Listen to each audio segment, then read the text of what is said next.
అందరు బాగున్నారా?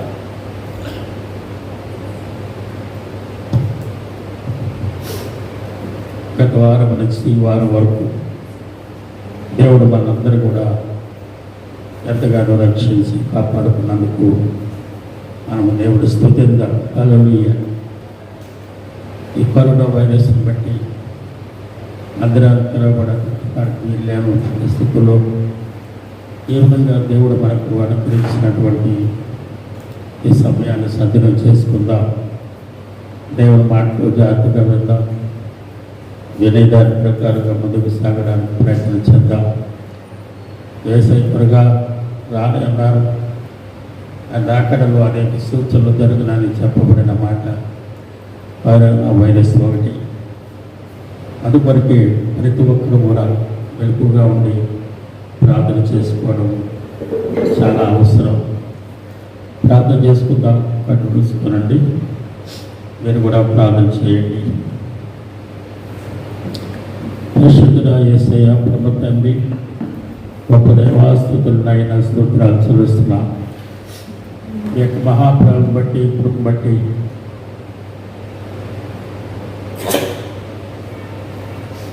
గత వారం అంతా కృప మమ్మల్ని అందరూ కూడా మీ బలిష్టమైన చేతి క్రింద భద్రపరుచుకొని రక్షించి కాపాడుకున్నారు ఆయన తండ్రి. స్తోత్రం. మమ్మల్ని కాదు ప్రభు, సంఘ బిడ్డలను, గ్రామాన్ని, పట్టణాన్ని, జిల్లాను, రాష్ట్రాన్ని, దేశాన్ని కూడా కాపాడుకోవడానికి కొందరు నా తండ్రి కరోనా వైరస్ వలన మందిరాలు ప్రభు నా తండ్రి తెరవబడిన కారణంగా ఈ విధంగా ప్రభు తండ్రి మరి ఇచ్చినటువంటి సమయాన్ని బట్టి మీ కొందర ఈ సమయంలో ప్రభు మీ దాసులు మాట్లాడుతుండగా తోడుగా ఉండండి, కాపాడు స్వామి. మీ ఆత్మచేత నడిపించండి. వాక్యం మీది నేను మీ దాసులను మీ శ్రీచోట్ను బలపరుచుకోనండి. ఈ వాక్యాన్ని చెప్పుచుండగా మంచి బుద్ధి జ్ఞానం వచ్చి కాపాడండి. ఆత్మబలముతో నింపండి, శక్తినివ్వండి, సహాయం చేయండి. మీరే మాట్లాడి మీ నామానికి భయం తెచ్చుకోమని విన్నవారందరికీ ప్రభు ఆత్మలో బలము కలిగి ముందుకు సాగడానికి సహాయం చేయమని, ప్రార్థనకు ప్రతిఫలం దయచేయమని వేడుకుంటున్నాను. కరోనా వైరస్ ప్రభా మీ ఉద్దేశాన్ని తొలగించండి. ప్రజలను ప్రభా తండ్రి నమ్మద్దేసేయండి. ప్రభా అనేక రకాల సంఘటన జరుగుతూ ఉన్నాయి ప్రభా. వాటన్నిటి మీద జయించి నడిపించి కాపాడమని వేడుకుంటున్నాం. ప్రియ తండ్రి దేవాస్తుతులు ఆయన సహాయం చేయండి. నా తండ్రి ఆయన ఆస్తుతులు చెల్లిస్తున్నాం ప్రభా.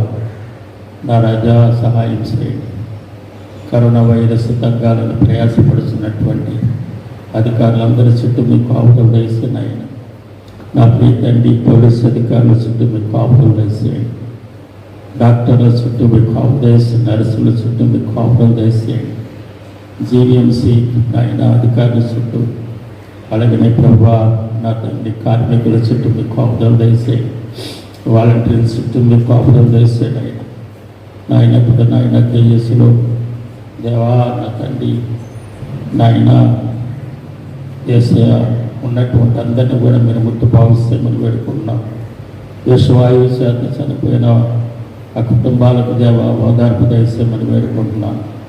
రైతండి దేవాస్థితులను అయినా సహాయం చేయండి.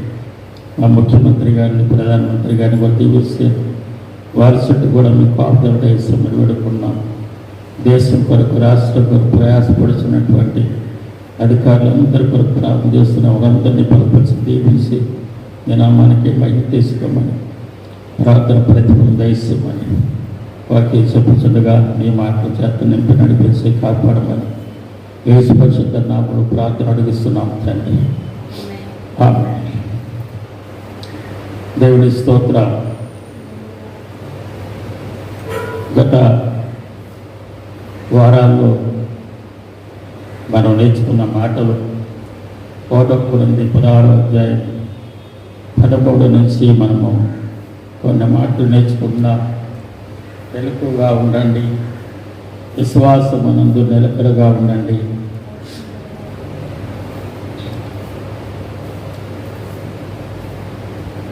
పౌరుషము గలవారు ఉండండి అని నేర్చుకున్నాం. ఈ రోజున మీరు బలవంతులై ఉండండి అన్న మాట నేర్చుకున్నాం. పిల్లరా, బలవంతులై ఉండండి అని పౌలు గారు కొరింథీ సంఘానికి చెప్తున్న మాటల్లో 4వ మాట. దేవుడు మనకి ఇచ్చిన రక్షణ కాపాడుకోవడానికి మనకు బలము కావాలి. దేవుడు మనకి ఇచ్చినటువంటి రక్షణ అనగా పాప శాపములను విడిపించినటువంటి విధానాన్ని బట్టి చూసినట్టయితే మనము మరలా తిరిగి పాపములో పడిపోకుండా లోకములో కూడా వెనక్కి వెళ్ళిపోకుండా ఉండడానికి మనకు బలము కావాలి. బలము అనేది 2 రకాలు. ఒకటి శరీర బలము, రెండోది ఆత్మబలము. శరీర బలము కేవలము మనల్ని పనిపాట్లు చేసుకొని బ్రతకడానికి ఉపయోగపడుతుంది, లేక నడవడానికి ఉపయోగపడుతుంది, లేక శత్రువు మీద జయానికి ఉపయోగపడుతుంది. అది శరీరంలో శక్తి ఉన్నంత వరకే. తరువాత శక్తి తగ్గిపోతే మామూలే. ఆత్మబలం అనేది ఆత్మలను కాపాడుకోవడానికి, రక్షించుకోవడానికి ఉపయోగపడుతుంది.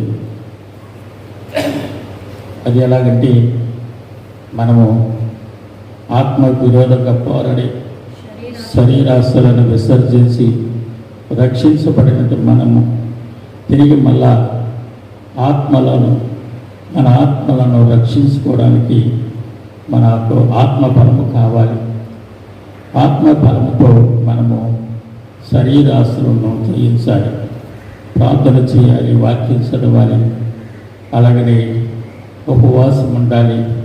ఇవన్నీ కూడా చూసినట్లయితే వాటి ద్వారానే మనకు ఆత్మబలము కలుగుతుందని ఈ వాక్యంలో మనము చూడగలుగుతున్నాం. ఉదాహరణకి సాంసోను ఉన్నాడు. సాంసోను చాలా బలవంతుడు. ఈ ప్రపంచంలోనే అంత బలవంతుడు ఎవరు లేరు. అలాంటి బలవంతుడు ఒక రోజున ఆత్మబలముతో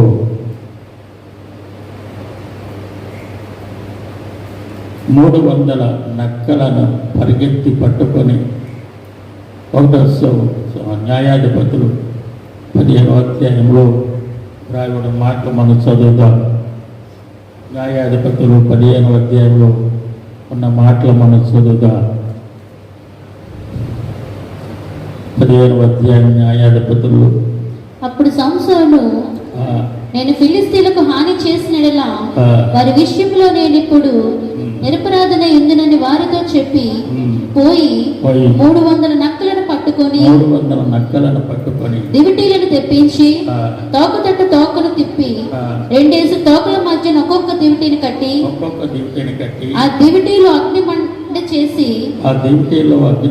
చేసి ఫిలిస్తీన్ల గోధుమ చేనుల్లోనికి వాటిని పోనిచ్చి పనల కుప్పలను, పైరెను, ద్రాక్ష తోటలను, ఒలీవ చెట్టులను తగలబెట్టాను. అప్పుడు ఇశ్రాయేలు ప్రజలందరూ కూడా ఫిలిస్తీన్ల స్వాధీనంలో ఉన్నారు. దేవుడు ఫిలిస్తీన్ల చేతికి ఇశ్రాయేలు ప్రజలను అప్పగించేశాడు. అయితే మరలా తిరిగి సాంసోను పుట్టించాడు. దేవుడు సాంసోను పుట్టించాడు. దేని గురించి అంటే ఇశ్రాయేలు ప్రజల జయం తీసుకురావాలని, ఫిలిస్తీన్లను జయించి ఇశ్రాయేలు ప్రజలు జయం తీసుకురావాలని దేవుడు పుట్టించాడు. పుట్టిన దగ్గర నుంచి కూడా మంగళకత్తి వేయకుండా తల్లిదండ్రులకు ఆజ్ఞయించాడు. పుట్టిన బిడ్డకు మంగళకత్తి తల మీద వేయకూడదు, నాజీరు చేయబడిన వాడని దేవుడు చెప్పినప్పుడు అలాగనే తల్లిదండ్రులు సాంసోను చేశారు. ఇప్పుడు ఫిలిస్తీన్లు చేతిలో ఉన్నటువంటి ఇశ్రాయేలు ప్రజలకు జయం కావాలంటే సాంసోను బలము కలిగి ఇశ్రాయేలు ప్రజలను లేక ఫిలిస్తీన్లను జయించి ఇశ్రాయేలు ప్రజలకు జయాన్ని తీసుకురావాలి. ఈయన ఇలా పెద్దవాడైన తర్వాత ఆయన చేసిన పని ఏంటంటే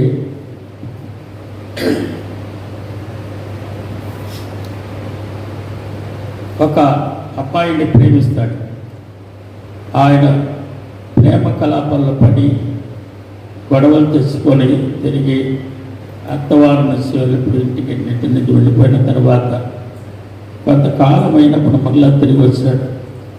15వ అధ్యాయం మొదటి నుంచి చూసినట్లయితే కొన్ని దినములైన తర్వాత గోధుమల కోతకాలమున సంసోను మేకపిల్ల ఒకటి తీసుకొని తన భార్యను చూడవచ్చి అంతఃపురములోనున్న నా భార్య యొద్దకు నేను పోదుననుకొనగా ఆమె తండ్రి లోపలికి అతని వెళ్ళనీయక నిశ్చయముగా నీవు ఆమెను ద్వేషించుదు అనుకొని నీ స్నేహితునికి ఆమెను ఇచ్చి వేసి తిని.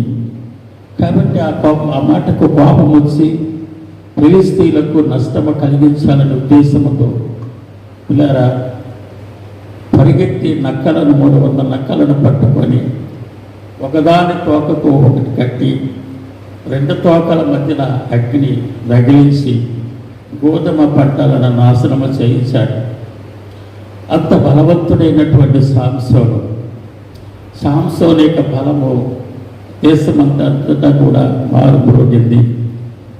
ఆఖరికి సాంసోను దొరికిపోయాడు. 14వ వచనంలో వ్రాయబడింది, 15వ అధ్యాయం 14వ వచనంలో అతడు లేహీకి వచ్చే వరకు ఫిలిష్తీయులు అతను ఎదుర్కొని కేకలు వేయగా యెహోవా ఆత్మ అతని మీదికి బలముగా వచ్చినందున అతని చేతులను కట్టబడిన తాళ్ళు అగ్ని చేత కాల్చబడిన జనపనార వలె ఆయను. సంఖ్యలు అతని చేతుల నుండి విడిపోయాను.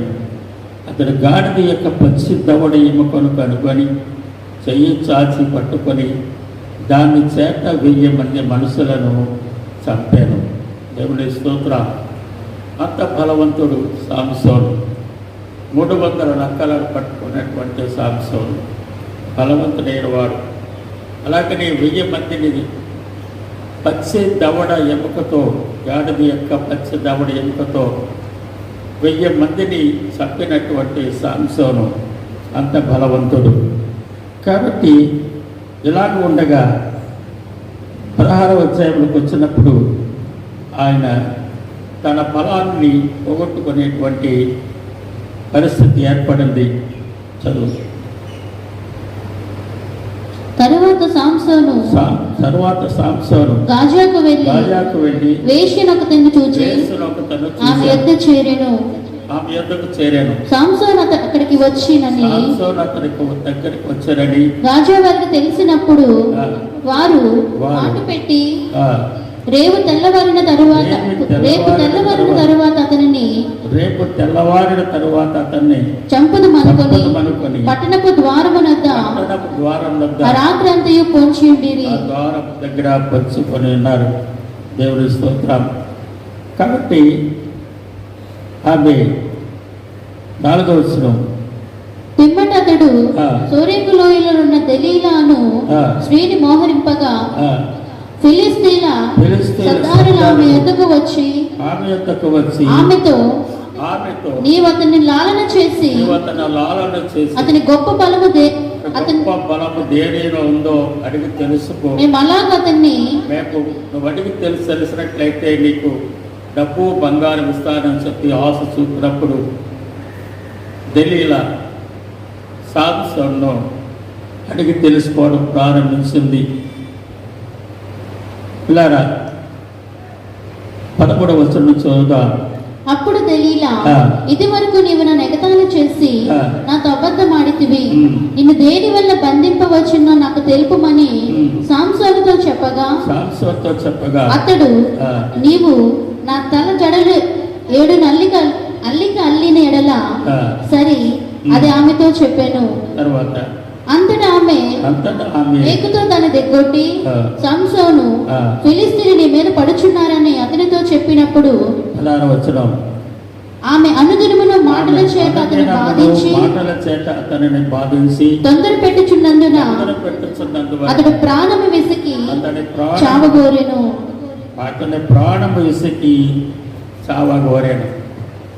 శోధనలో పడ్డాడు. బలవంతుడైన సంసోను శోధనలో పడ్డాడు.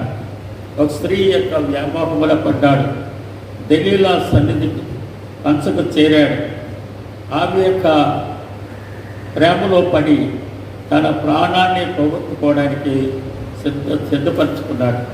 తన జీవితాన్ని తానే నాశనం చేసుకోవడానికి సిద్ధపడినట్టు ఇక్కడ మనం చూస్తూ ఉన్నాం. అప్పుడు ఆమె మాటకు అడుగుతున్నది, ఏం చెప్పాలో మాటపాడి తెలియక చివరికి ప్రాణం మీద విసుగెత్తి నిజం చెప్పేశాడు. ఏమంటే అప్పుడు అతడు తన అభిప్రాయం అంతయ్య ఆమెకు తెలియజేసి, నేను నా తల్లి గర్భము నుండి పుట్టినది మొదలుకొని దేవునికి నాచీరు చేయబడిన వాడినై ఉన్నాను. నా తల మీదకి మంగళ కత్తి రాలేదు. నాకు క్షవరము చేసిన ఎడల నా బలము నాలో నుండి తొలగిపోయి ఇతరుల మనుషుల వల్ల అవుతున్నని ఆమెతో అనెను. రక్షించబడినటువంటి వ్యక్తిలో దేవుడి యొక్క శక్తి ఉంటుంది, దేవుడి యొక్క బలం ఉంటుంది. మరలా వెనక్కి తిరిగి పాపంలో పడిపోతే దేవుడి చేత పొందినటువంటి బలము తిరిగి పోతుంది. ఇది సంసోనులో జరిగింది. బలమున్నంతసేపు కూడా శత్రువుల మీద జయాన్ని పొందాడు. శత్రువులంటే సంసోనుకి ఎంతో సంతోషంగా ఉండేవాడు. బలమున్నంతసేపు కూడా ఎవరు ఏమీ నన్ను చేయలేరనేటువంటి ఇదిలో ఉండేవాడు.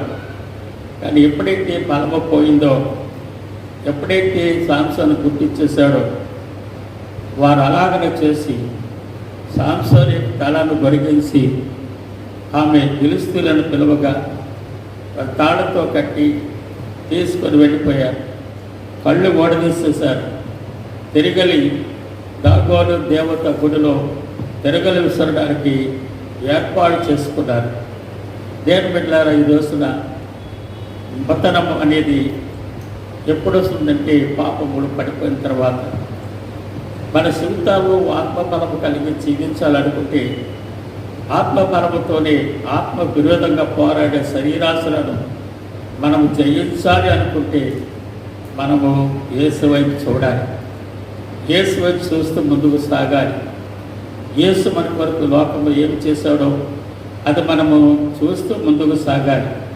అప్పుడే మనము బలముగా ఉండగలుగుతాం.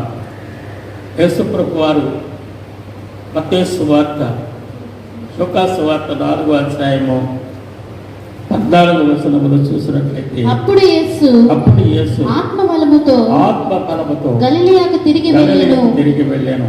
ఆయనను గూర్చిన సమాచారము ఆ దేశమందంతటా వ్యాపించెను. ఆత్మ బలముతో అని రాయబడింది. ఒక విశ్వాసి రక్షించబడిన తర్వాత ఆత్మ బలముతో నింపబడి ఉండాలి. శరీర బలము శరీరంగా ఉపయోగపడుతుంది, కానీ ఆత్మ బలము 2 విధాలుగా ఉపయోగపడుతుంది. ఆత్మను శరీరాన్ని కూడా కాపాడుకోగలిగేటువంటి శక్తిని కలిగిస్తుంది ఆత్మబలము. ఆత్మబలం అనేది ఎలాగొచ్చిందంటే, యేసయ్యకు ఉపవాసం ఉండి ప్రార్థన చేశారు. ఉపవాసం ఉండి ప్రార్థన చేసినప్పుడు దేవుడు తన ఆత్మబలం చేత యేసయ్య నింపగలిగారు. ఆ ఆత్మబలము చేతని దెయ్యాలు వెళ్ళగొట్టి, రోగులను బాగు చేసి, మరణించిన వారిని లేపి, ఆఖరికి తిరిగి ఆయన మరణించి తిరిగి లేచినటువంటి శక్తి కలిగి ఉన్నాడు. అది ఆత్మబలంతో జరిగినటువంటి కార్యాలు. అందుకొరకే మన జీవితంలో మనం ఆత్మబలము కలిగి ఉండాలి. ఆత్మబలము కలిగి ఉండాలంటే ఏం చేయాలో ఒకసారి మన బైబిల్లో చూద్దాం. తిమోతి పత్రిక 2 తిమోతి 2వ అధ్యాయం 1వ వచనంలో చూసినట్టయితే, నా కుమారుడా క్రీస్తు యేసునందున్న కృప చేత బలవంతుడు కమ్ము. తిమోతితో పౌలు గారు చెప్తున్నారు, నీ యవ్వనాన్ని కాపాడుకోవాలంటే, నీ యొక్క రక్షణ కాపాడుకోవాలంటే, నీ సేవను కాపాడుకోవాలంటే, నీ యొక్క ఉన్నతమైనటువంటి రక్షణ అనుభవాన్ని కాపాడుకోవాలంటే క్రీస్తు యేసు యొక్క కృప చేత నీవు బలవంతుడు కావాలి. ఆయన చూస్తూ నువ్వు ముందుకు సాగినట్లయితే నువ్వు బలవంతుడు అవుతావు, నీ సాక్ష్యాన్ని నిలబెట్టుకుంటావు, నీ యొక్క రక్షణ కాపాడుకుంటావు, దేవుడి కొరకు జీవించగలుగుతావు, సేవలో ముందుకు సాగలుగుతావని ఇలా పౌలు గారు రాసిన మాటలు మనం చూస్తూ ఉన్నాం. సేమ్ అది మనకు కూడా చెప్తూ ఉన్నారు. మన జీవితాల్లో మనము ఆయన కృప చేత బలవంతులు కావాలి. ఆయన కృప చేతనే రక్షించబడ్డా. ఆయన రక్షణను పోగొట్టుకోకుండా జాగ్రత్తగా మనము కాపాడుకుంటే ఆయన ఇచ్చిన బలము మనలో ఉంటుంది. మనం అన్ని విషయాలను కూడా జయము కలిగి ముందుకు సాగలుగుతాం. ఎఫెసీ పత్రిక 6వ అధ్యాయం 10వ వచనములో మనము చూసినప్పుడు అక్కడ కూడా రాయబడిన మాట చూద్దాం. తుదకు ప్రభు యొక్క మహాశక్తిని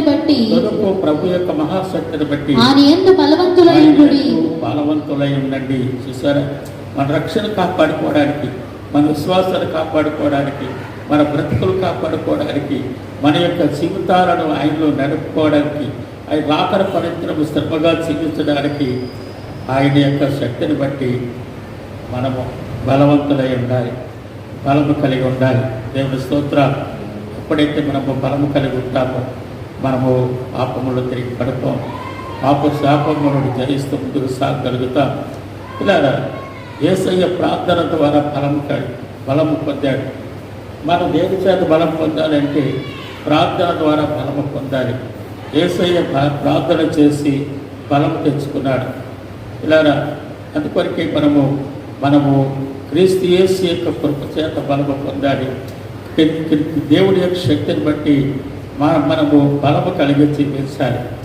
అందుకొరకే మనము అన్ని విషయాలను కూడా ఆదరించబడి దీవించబడినప్పుడు అన్ని విషయాలను కూడా మనము ముందుకు సాగలుగుతాం. దేవుని స్తోత్రం. హల్లెలూయా. మనము బైబిల్ చదివినప్పుడు బలము కలుగుతున్న మనకి చూడండి.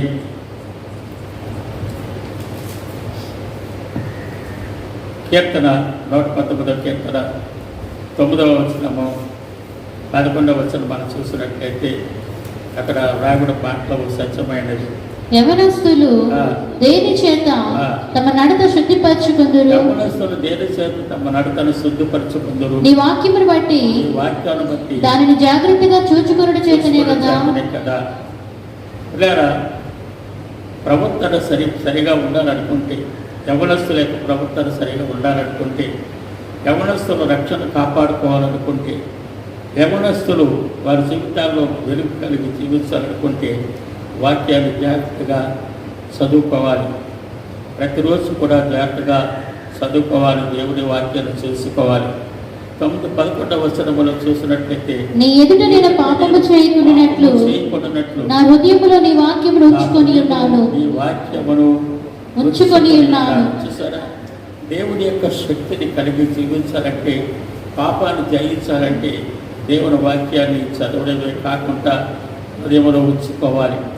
అప్పుడు దావీదు అంటాడు, నేను పాపం తిరిగి చేయకుండా ఉండాలంటే నీ వాక్యాన్ని నా హృదయంలో ఉంచుకొని ఉంటున్నాను. కాబట్టి యవనస్తులకు మరొక మాట ఏంటంటే 1 యోహాను పత్రిక 2వ అధ్యాయము 14వ వచనములో చిన్నపిల్లలారా మీరు తండ్రిని ఎరిగి ఉన్నారు కనుక మీకు రాయించున్నాను. తండ్రులారా మీరు ఆది నుండి ఉన్నవారిని ఎరిగి ఉన్నారు కనుక మీకు రాయించున్నాను. యవనస్తులారా మీరు బలవంతులు, దేవుని వాక్యము మీ యందు నిలుచుచున్నది, మీరు దుష్టుని జయించి ఉన్నారు. బలము దేని గురించి అంటే దుష్టుని జయించడానికి. ఏమంటారంటే ఆత్మ బలము అంటారు. శరీర బలము అనేది వేరు, ఆత్మ బలం అనేది వేరు. మనం దేవుని రాజ్య సంబంధము, దేవుని రాజ్యానికి వెళ్ళవలసిన వాళ్ళము. కాబట్టి దేవుని రాజ్యము చేరాలి అంటే ఆత్మబలము కలిగి దుష్టుని జయిస్తూ ఏ పాపములు పడుకోకుండా ముందుకు సాగాలి. కాబట్టి ఆత్మబలము కావాలని దేవుడు కోరుతూ ఉన్నాడు. నీ జీవితంలో, నా జీవితంలో, మన జీవితాల్లో ఆత్మబలము చేత నింపబడాలి. ఆత్మబలము చేత నింపబడి వాక్యాన్ని మన హృదయాలు ఉంచుకున్నట్లయితే ఆత్మబలము చేత నింపబడి దుష్టుని మనము జయించగలుగుతాం. దేవుని స్తోత్రం. హల్లెలూయా. దావీదు అంటాడు, నాకు బలం ధరింపచేయువాడు ఆయనే. కీర్తన 18 18వ కీర్తన 32వ వచనములో వ్రాయబడింది. నాకు బలము ధరింపజేయవాడు ఆయనే, నాకు బలము ధరింపజేయవాడు ఆయనే, నన్ను యథార్థ మార్గంలో నడిపించేవాడు ఆయనే, యథార్థ మార్గంలో నడిపించేవాడు ఆయనే. చూసారా, మనకి బలమును ధరింపజేయవాడు ఆయనే. ఎందుకంటే మనకు బలమిచ్చేది ఆయనే, బలహీనులను మనలను బలపరిచేది ఆయనే. మనము బలవంతులం, క్రీస్తు యేసునందు మనము బలవంతులం. కాబట్టి మన బలము చేత సాతాను శక్తులను జయించి, పాపం శక్తులకు జయించి, అన్ని విషయాల్లోనూ కూడా దేవుని చేత ఆదరించబడి నడిపించబడినప్పుడు మనము తప్పనిసరిగా పాపాన్ని జయించి, ఆత్మహత్య బలము చేత శాపాన్ని జయించి దేవుని రాజ్యానికి మనము చేరగలుగుతాం. దేవుని స్తోత్రం. గట్టి చెప్తాం హల్లెలూయా. అందుకొరకే పిల్లారా, మనకి బలాన్ని కావాలంటే దేవుణ్ణి అడగాలి. ప్రభువా, నీ బలము చేత నన్ను నింపు, నీ శక్తి చేత నింపు, నీ ఆత్మ చేత నింపు అని మనము ఆయన్ని వేడుకోవాలి. యెహోవా కొరకు ఎదురు చూసేవారు నూతన బలం పొందిందిరని యెషయా గ్రంథకర్త చెప్పబడిన మాట బైబిల్ గ్రంథంలో రాయబడదు. పిల్లారా, మనం ఎప్పుడు కూడా ఆయన కొరకు ఎదురు చూస్తూ, ఆయన రాకడ కొరకు ఎదురు చూస్తూ, వాక్యం చదువుకోవాలనేటువంటి సమయం కొరకు ఎదురు చూస్తూ, ప్రార్థన చేసుకోవాలనే సమయం కొరకు ఎదురు చూస్తూ ఎవరైతే ముందుకు సాగుతారో వారు బలవంతులు అవుతారు. వారు నూతన ఫలాన్ని పొందుకుంటారు, నూతన శక్తిని కలిగి ఉంటారు, నూతన ఆత్మల చేత ద్వారా మనము నడిపించబడతాం, నూతన ఆత్మ చేత మనము దీవించబడతాం. అందుకొరకే మన జీవితాల్లో ఇలా మనము క్రీస్తు యేసునందు కృప చేత మనము బలవంతులు కావాలని దేవుడు కోరుకున్న కోరికను మనము మన్నించి ఈరోజు నుంచి మనము ప్రార్థన చేసుకుంటూ ముందుకు సాగుతాం. ప్రభువా, ఈ రాకడ కొరకు మేము బలవంతులై జీవించడానికి మాకు సహాయం చేయనాయన. తండ్రి, ఈ వాక్యాలు చదువుతూ బలవంతులు అవ్వాలి. మా ప్రభువా, వాక్యం వింటూ మేము బలవంతులు కావాలి. ప్రార్థన చేసుకుంటూ మేము బలవంతులు కావాలి. ప్రభువా తండ్రి, నాయన మీ వైపు చూస్తూ మేము బలవంతులు కావాలి అనేటువంటి ఆశతో ప్రార్థన చేసుకున్నట్లయితే దేవుడు ఆయన బలాన్ని మనకు ధరింపు చేస్తాడు. ఆయన ఇచ్చే బలముతోనే దుష్టుని జయించి, పాపాన్ని జయించి పరలోక రాజ్యానికి వారసులు అవ్వడానికి దేవుడు సహాయం చేస్తాడు. దేవుడి మాట మన కొరకు దీవించును గాక. ప్రార్థన చేసుకుందాం. పరిశుద్ధాత్మ దేవా, యేసయ్యా, వందనాలు, స్తుతులు. నాయన, ఎంతవరకు మీరు చెప్పిన ప్రతి మాట రెండవ హృదయాల్లో ఫలించినట్లు తండ్రి సహాయం చేయనాయన. నా ప్రియ తండ్రి, స్పష్టంగా మీరు మాట్లాడారు. మీకు వందనాలు. ఏ విధంగా బలవంతులు కావాలో కూడా నేర్పించారు. క్రీస్తు యేసు కృప చేత ప్రభువా బలవంతులు కమ్మని పౌలు గారి తిమోతికి రాసిన పత్రం రాసి వచ్చిన మాటలు అంటే మీకు వందనాలు. వాక్యాన్ని చదువు ద్వారా బలవంతులు అవుతారని, వాక్యాన్ని హృదయంలో ఇచ్చుకుంటే బలవంతులు అవుతారని, ఉపవాసంతో ప్రార్థన చేస్తే బలవంతులు అవుతారని, అన్ని విషయాలను కూడా ప్రభువా నేర్పించినట్టు మీకు వందనాలు. సాంసోను నీతో సహవాసం కలిగి ప్రార్థనలో ఉన్నంతసేపు, వాక్యమును బట్టి నడుచుకున్నంతసేపు ఆయన బలంగానే ఉన్నాడు. శత్రువులు జయించగలిగాడు, సాతాను మీద జయం పొందగలిగాడు. కానీ ప్రభువా, ఎప్పుడైతే లోకము చూడడం ప్రారంభించాడు, పాపము చూడడం ప్రారంభించాడు, ప్రభువా వెంటనే తనలో ఉన్నటువంటి ఆత్మ బలము పోయింది. తండ్రి, ఆయన ఓడిపోయాడు. ప్రభువా ఫిలిష్తీయుల దగ్గర ఓడిపోయాడు. ఆ తండ్రి నాయన ప్రభువా నిలిచిన ఆజ్ఞలు నెరవేర్చలేకపోయాడు. ప్రభువా నా తండ్రి నాయన స్థుతులు మీ ఆజ్ఞ మీద నెరవేర్చడానికి తండ్రి సహాయం చేయండి. నీవు చూస్తే ముందుకు సాగుతాను సహాయం చేసి జనామానికి మైండ్ తెలుసుకోమని ఎంతమంది అయితే మాటలు విన్నారు అందరినీ కూడా దీవించి కాపాడమని దేవా మరొకసారి వేడుకుంటున్నాం. చక్క బిడ్డలందరూ చుట్టూ మీరు పాపం దయచేనాయి. ఏ బలహీనతలు పట్టుకుంటూ కాపాడండి. ప్రతి కుటుంబం చుట్టూ కూడా మీ పాపదల భద్రత దయచేసి జనామానికి మహిమ కనుక ప్రభావం తెలుసుకోమని ఆ దేశము చుట్టూ, గ్రామం చుట్టూ, పట్టణము చుట్టూ, రాష్ట్రము చుట్టూ, నాయన ప్రపంచమంతటి చుట్టూ మీ పాపదల భద్రత దయచేయమని వేడుకుంటున్నాం. కరోనా వైరస్ నాయన వెళ్ళగొట్టాడు నాయన, తను మీకొక్కరికి సాధ్యం చేసే మీరే తోడుగా ఉండి కాపాడు. దీవించిన నామానికి మహిమ చేసుకోమని ప్రార్థన ప్రతిఫల దయచేయండి. యేసు పరిశుద్ధ నామములో ప్రార్థన అడుగుతున్నాను తండ్రి. ఆమేన్.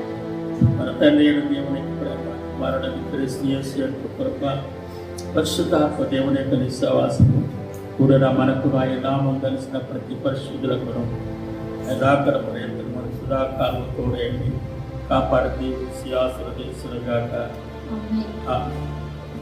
దేవుడు మమ్మల్ని అందరూ దీవించునుగాక. God bless you.